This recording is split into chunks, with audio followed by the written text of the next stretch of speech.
Buonasera e ben ritrovati con l'informazione flash di New Sicilia. I principali titoli del pomeriggio. Un operaio di 65 anni, Antonio Rapisarda, è morto in un cantiere della strada statale 287 che collega Adrano e Bronte nel Catanese ed esattamente in contrada Passo Zingaro. L'uomo sarebbe stato colpito alla testa da un profilato in ferro mentre era intento a scaricare un camion. Adesso l'omicidio del sedicenne Nicolas Lucifora, avvenuto a Francofonte nel Siracusano la notte tra il 19 e il 20 aprile scorsi.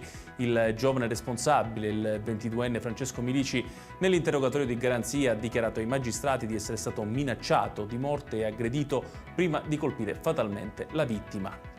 Aggiornamenti sull'uomo ritrovato morto a Palermo questa mattina nelle vicinanze del Foro Italico. Si tratterebbe di un clochard ghanese di 45 anni. In base agli accertamenti svolti da parte del medico legale, l'uomo sarebbe stato colto da un malore che ne avrebbe causato il decesso.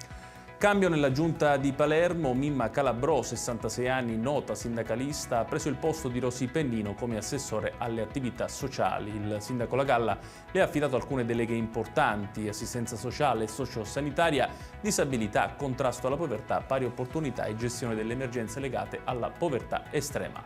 E chiudiamo con il meteo. Dopo i piovaschi di oggi, domani in Sicilia il sole dovrebbe tornare a dominare i cieli dell'isola.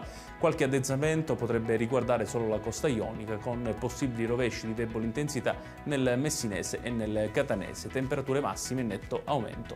Ed è tutto per questa edizione. Tutti i dettagli su queste notizie li trovate come sempre sul nostro sito www.newsicilia.it. Grazie per averci seguito e buon proseguimento di serata.